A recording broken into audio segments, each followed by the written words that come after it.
Hi and welcome back to my channel. I'm Simon and today I am back with my July reading wrap up. Now I know it is almost September, so this is a little bit tardy. However, I tried to film a reading wrap up that was a little bit different and try to, I don't know, just try a few bonkers little bits and bobs to mix it up, I guess. However, it totally didn't work, and so I've had a breather and we're just going back to basics, and we are just simply going to sit and talk about the 10 books that I read in July. No frills, no edits, and yeah, see how we get on. Because I think there's part of me that after having not done wrap-ups for ages, and this is the good thing, because it is nearly September, you'll be getting my August reading wrap-up just in a couple of weeks. Well, fingers crossed. Shouldn't make promises I don't know I can keep, but that is my intention, because I do want by the end of the year for them to have got back into the routine of being monthly. But yeah, you've had that big massive catch-up reading wrap up, which I'll link down below in case you missed it, because I hadn't done any for ages, and then now you'll get a couple in quick succession, and then we'll get into a routine, although I don't like the term routine, it bothers me. Anyway, I'm waffling on, and what I should be doing before we talk about 10 books is just telling you about my amazing t-shirt that my lovely friend Julie very kindly sent me from America. It says, "Bury yourself in a book," and it could not be more apt. Lots of my friends call me Sugar Bear, and I do have my bear tattoo. Anyway, moving on to actually talking about the books. Let's get cracking. And the first of the books that I read in July was Failed Summer Vacation by Heuijung, translated by Paige Ania Morris, and the lovely folk at Scratch Books got in touch with me and asked if I would like a copy of this. They're a new publisher, and so I was like, oh yes, I'd love to see what this book is all about. I picked it because of the word summer in the title, which may have been a mild error for me because it isn't particularly summery, this collection. It is brilliantly bonkers from what I remember. However, and this is where I feel bad because they are a new publisher, but I'm always going to be honest, I can't really remember very much about this collection now. I remember there was one story that was about alien plant life, and there was another really sinister story about a man made of paper who kept turning up at this woman's house repeatedly, and that got really, really dark and twisty. And the stories are quite dark and twisty and bonkers. That's the overall memory that I have of them, but they have sadly really faded for me. And I guess that's sometimes where I can struggle a little bit with short story collections, because I think what I really want from a short story collection, which is possibly maybe an unfair ask, is that every single story is memorable. And I know you're going to get one or two duds, and I don't think these were duds actually, to be fair.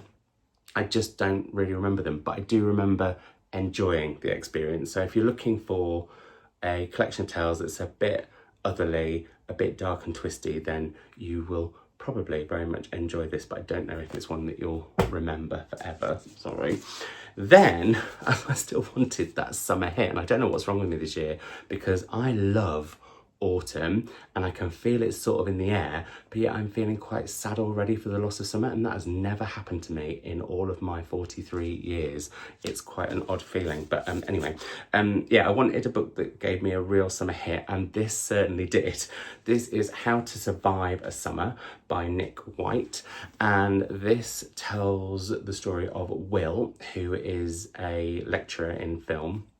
And a film comes out that is based on a summer camp that he went to when he was younger, where something really awful happened. I mean, it was an awful camp anyway, because it was a conversion therapy camp where they were trying to, I was going to say pray the gay away, but actually it's much worse than, well, it's what they do is really hard to read, and what we see is the memories from that summer flooding back as this film sort of becomes an underground cult classic, particularly within the queer community.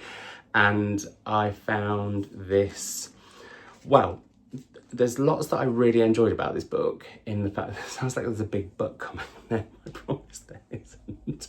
There's a little quibble coming, but there isn't a big book coming. So I really enjoyed this overall. What I found really poignant about this was the story of the camp once we got to it. It took quite a long time for us to get there, and a lot of Will sort of alluding to stuff and yeah, it felt like the reveal was purposely being drawn back a little bit, and later on in the book I did feel like I was like, come on, I want to find out what's going on. But what I did love was, at the same time, Nick White gives us the story of Will's family out in the sort of rural sticks of America, and how religion can take over in those parts.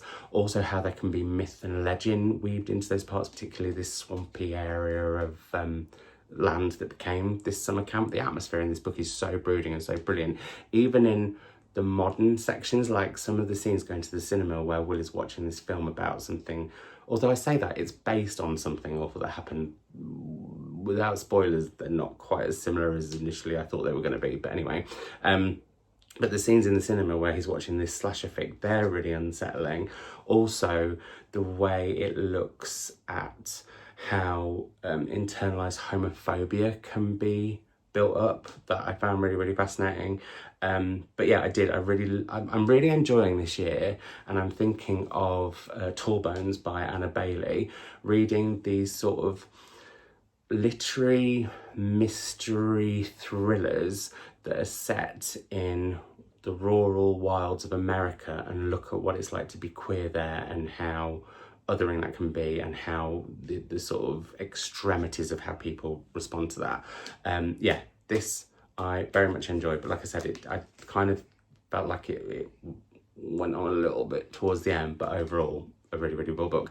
I have Nick White's short story collection, and I'm hoping to get to that in the not too distant future, because I feel like he could become a bit of a fave, but I'm certainly not going to forget how they survived that summer. Then on to another, and I should say that book I think is only out in America, as so far are the next two books actually. The next book that I read was A Quitter's Paradise by Elysha Chang, and this is all about, well, initially all about Alina, who is a woman in science, and it's how she very early in her studying career, or in her career after her studying, or is she studying and doing it? I get very confused because I didn't go into academia. I know sometimes you can be being paid as a job to study, and that's what she ends up doing.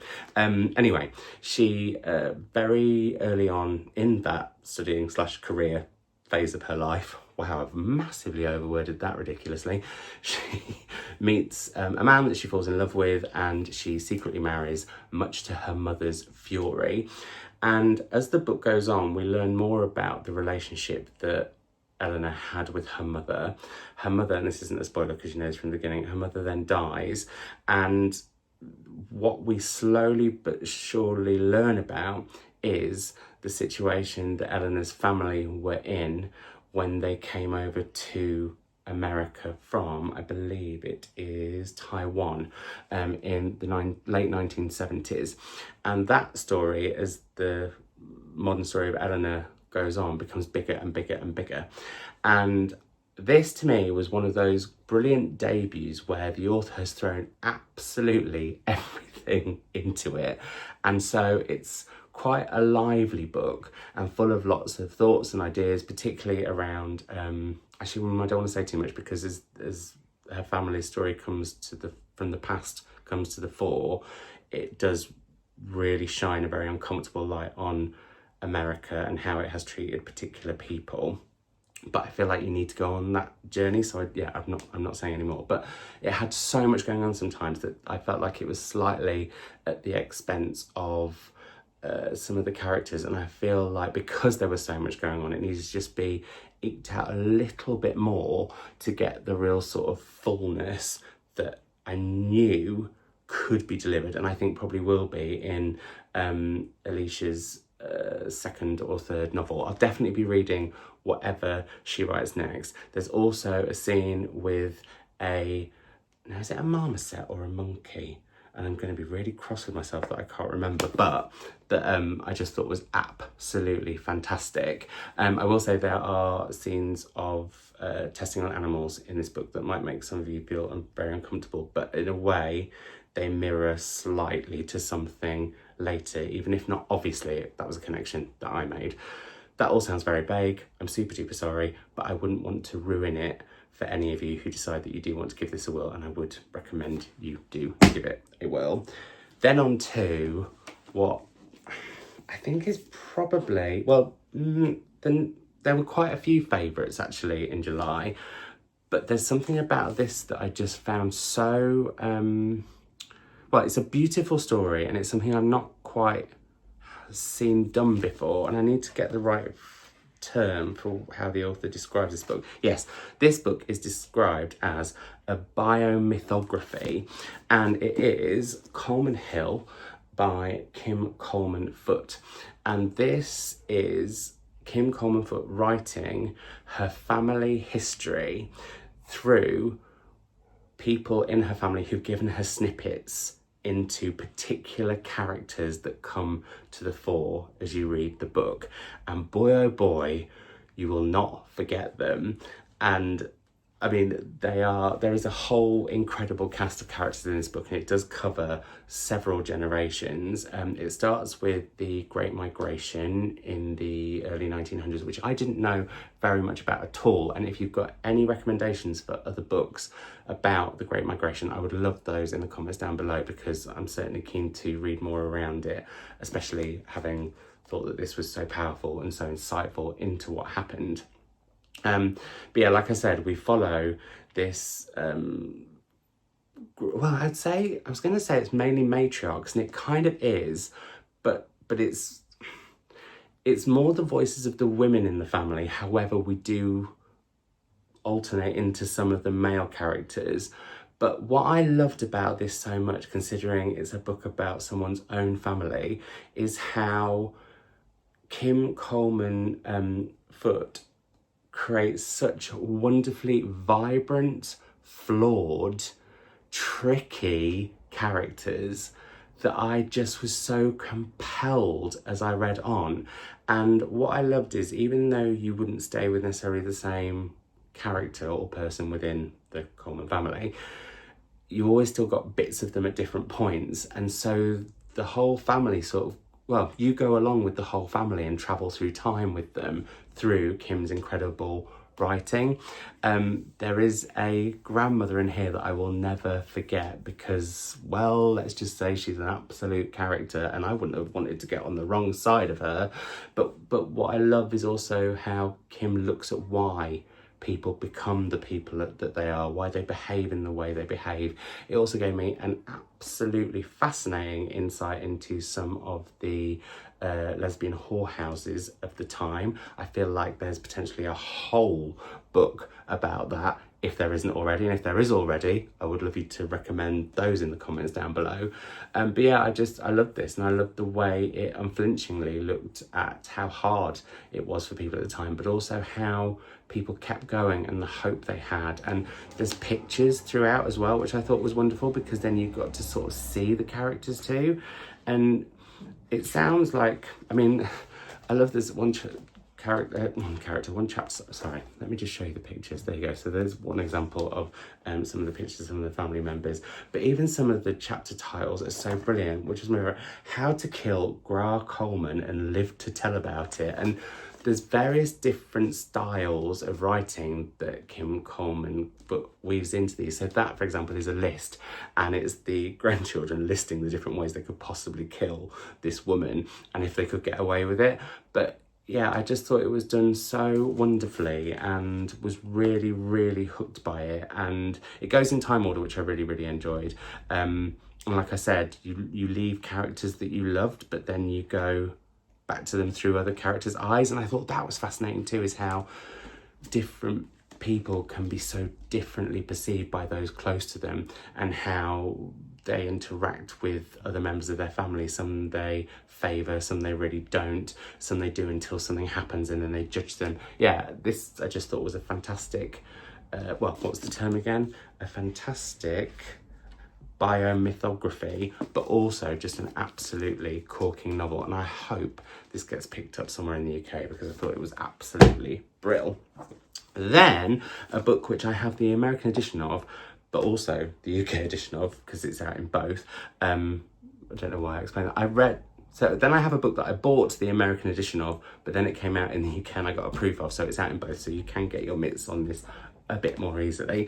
But this I thought was brilliant, and as I mentioned, I'm really enjoying books that look at, well, I said with the links to Nick White and How to Survive a Summer and Anna Bailey's Tall Bones, look at what life is like for queer people in rural communities, but I'm also just really enjoying sort of literary mysteries that are in those settings too, and this next book is a fantastic one of those. I was trying to look at something more literate to say there, but I couldn't come up with it. Anyway, what's the book? It is Women and Children First by Alina Grabowski, and this is told through 10 different narrators, and 5 of those all women. 5 of those are women and well, yeah, women. Some of them are young, on the cusp between girlhood and young womanhood, if we're being particularly pedantic about it, which none of you are, but for some reason I am. Anyway, so this book is told by 10 different women. 5 of the women tell you, well, not tell you their story. You hear from 5 of the women before a horrific incident and the death of a young girl in a small town, and then you hear from 5 of the women afterwards. And what this book does is create this patchwork around the horrific incident and the death of this young girl, but also gives you this insight into how women are being treated or are expected to behave by the men in that town. And it's such a fascinating look at the micro and macro aggressions of misogyny from men, but also from other women to other women. And by the end of it, I felt like I had got to know this entire town, particularly obviously these 10 women, but there are characters that come into some of their lives, or there are characters that come into all of their lives at different points. They also interweave within each other's lives, not in every case, but in most cases. And I thought this was so brilliantly done. People have described this as a sort of grittier Elizabeth Strout, and I get that. And in some ways, having read Tell Me Everything earlier this year, and there being a well, in that case, I don't want to give any spoilers away. There's a incident that has happened in that book that also becomes a kind of storyline within it that makes it a sort of darker Lucy Barton / Olive Kitteridge / Bob Burgess story. This, I would say, is even grittier than that, but I'm so excited for whatever Alina Grabowski is going to write next, because yeah, I just thought this was absolutely superb. Loved it. That's the UK edition. It is out from Indigo Press here, which is a smaller press. I should say all 3 of these are from SJP Lit, which is Sarah Jessica Parker's publishing imprint, and yeah, she's got good taste, that woman. Very good taste indeed. Then I read the first of 2 books by the same author in July, and that's because I was interviewing them for an event at West Kirby Bookshop, one of their last events in the old bookshop before they moved into the new premises recently, which I have been to and is absolutely stunning. If you get the chance, you need to head there. And I'm not saying this just because I love Jordan and Dan deeply, but it's genuinely one of the best bookshops I have ever been into in my life. Anyway, the event that I was hosting was with Eloghosa Osunde, and we were talking actually about Necessary Fiction, which I'll come to shortly, but I wanted to read Vagabonds in advance of that, and also pick this for my Patreon book club's July read. Or was it our August read? And I read it in July. Yes, it was our August read, but I read it in July. Time, and there's just been a bank holiday and my brain's all over the place. So anyway, this is a complicated novel to easily do justice or try to give you like a short elevator pitch, which I'm not very good at anyway, let's be honest. But this is set in Nigeria, and we meet the Vagabonds of Nigeria. And in Nigeria, the term vagabond is often used to describe queer people, and not in a positive way. And what is incredible about this book is not only are we getting the stories of these queer lives, the sad, the happy, everything in between, the whole spectrum of life, we're also getting told it through the literal spirit of Nigeria. And we have Echo, who is that literal spirit of Nigeria, and then we have his loyal minion Tatafo. I wanted to make sure that I didn't get Tatafo's name wrong.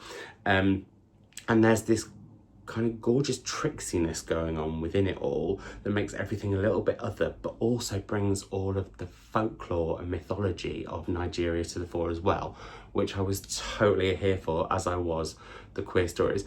Now, I will say I used the term queer stories there because I do think this is more of a short story collection than a novel for me.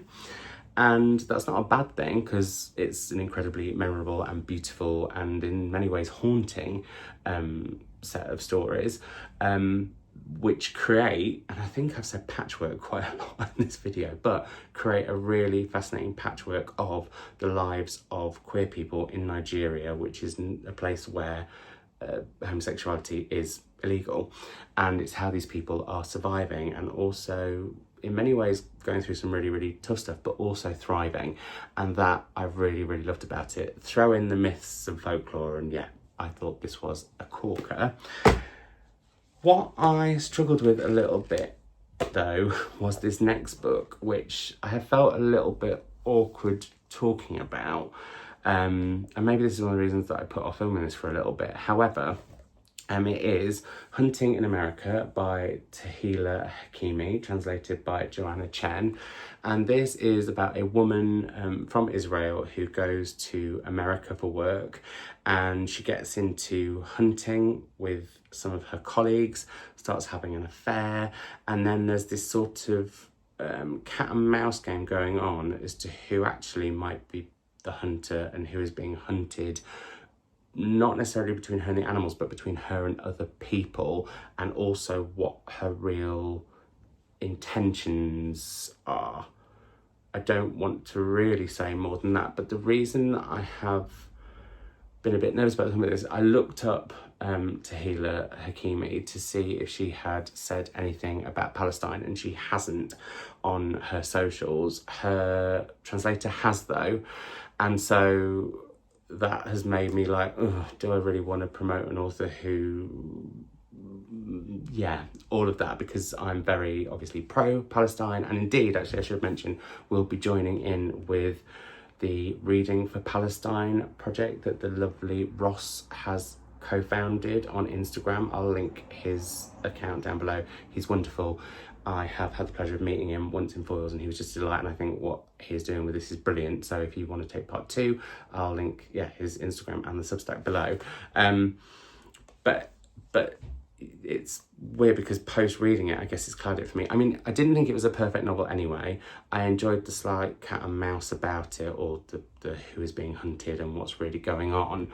But for me, there was a certain distance from the narrator that I didn't ever quite feel like I got their motives 100% or was really on board with them and the things that they did. I also found the hunting scenes quite tricky to read, but it has given me a chance to mention Reading for Palestine, which is happening throughout September. So that's a positive.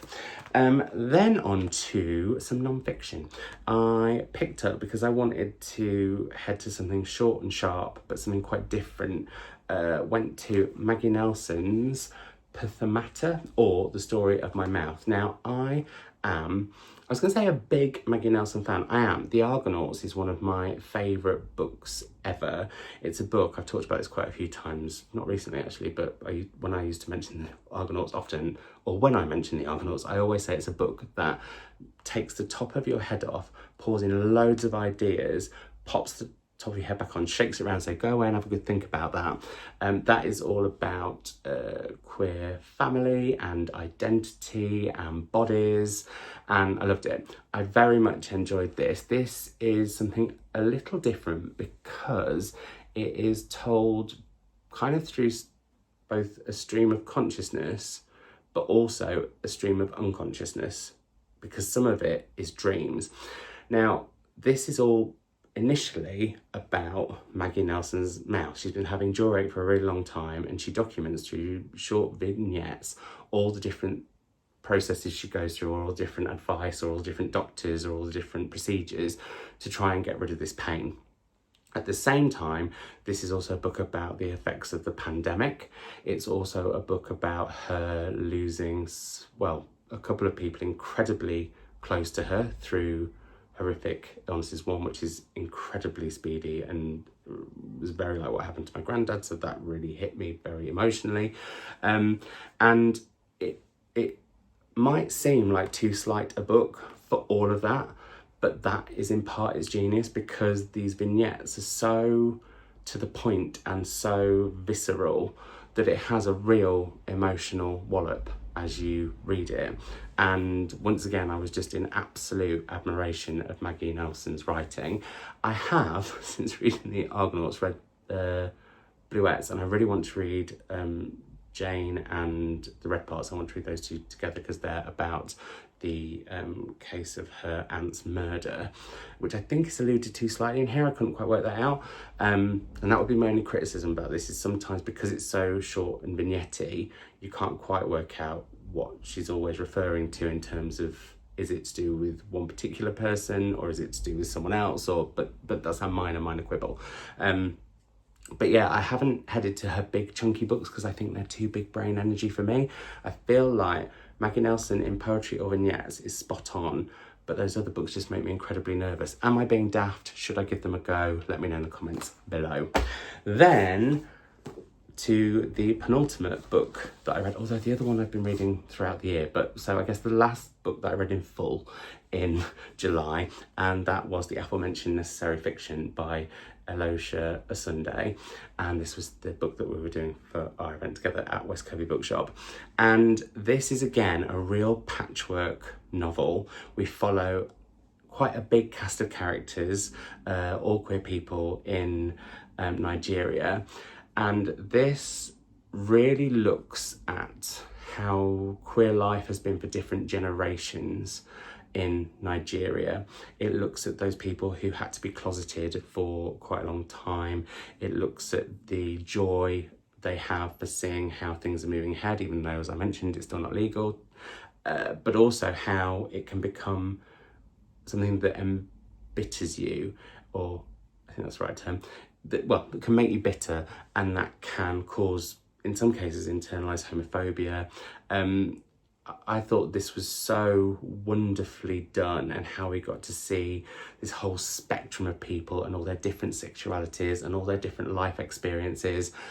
There is occasionally a bit of confusion as to who is who, but in one particular chapter, I nearly called it stories because it does feel a little bit short story-ish in the way that it's patchworky. But there's one chapter that I loved where a character is just described by the years, well, by their age. So at 7, at 16, and that I found particularly powerful because it shows that we never know, we never know who we're going to become, but also we're never the same person year by year. We're always a little bit different. No matter how hard we say, oh no, I'm exactly the same as I was when I was 23. You're just not Simon.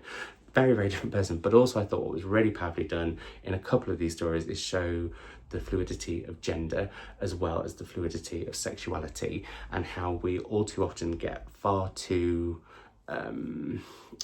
hooked on them having to be defined, and that actually shouldn't be the way.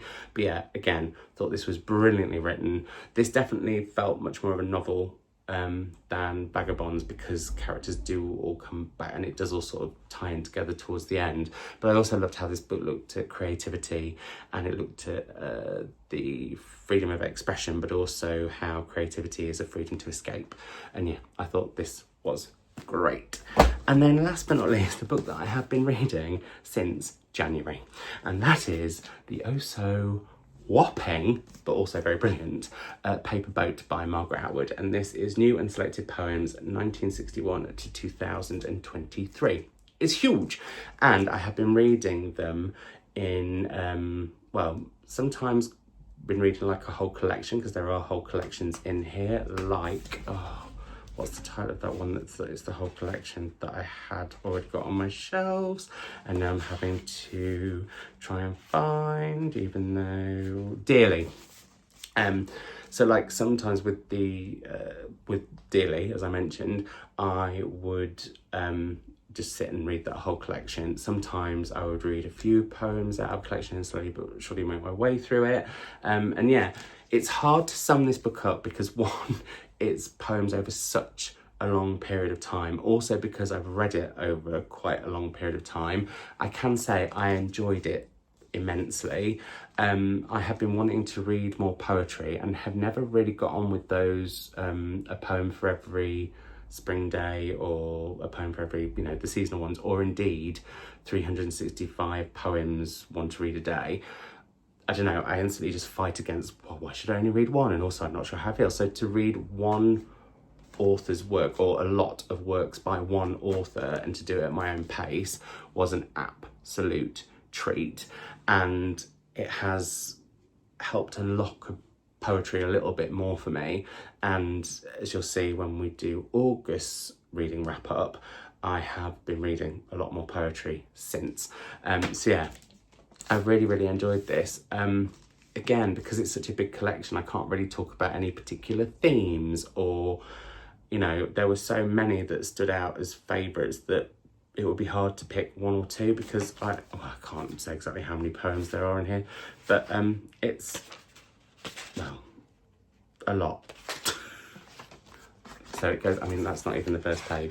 It's those, it's those, it's those, it's those, it's those. Oh, and those. There we are. To get to the first collection, double Persephone. But it has been a real treat and a lovely little project that was just, well, I was going to say just between Margaret and I. Far too over familiar. But it's been just a lovely little project that I've been doing secretly by myself and having had a lovely time with it. Yeah, it's been a real treat.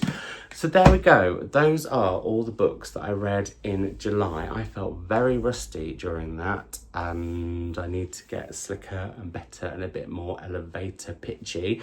I would love to know in the comments down below if you have read any of these and what you thought of them. I'd love to know, I mean, if you can remember, because it has been a while, but what were your highs and lows of your reading in July in the comments down below.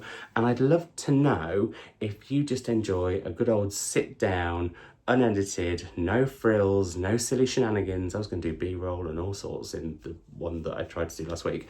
But yeah, I'd love to know if you just prefer those basic reading wrap-ups where it's just a sit down chat like that, or any little tweaks or anything you'd like to see that could be a little bit different. I just wonder if maybe I just put some of my highlights from that month in the end, because I haven't been vlogging, but who knows. I keep saying every year that I'm going to bring vlogging back, and I do really intend to in 2026, but I don't want to put any pressure on myself. And what am I doing? I said earlier, you shouldn't make promises that you can't necessarily keep, so I'm not. But anyway, there we go.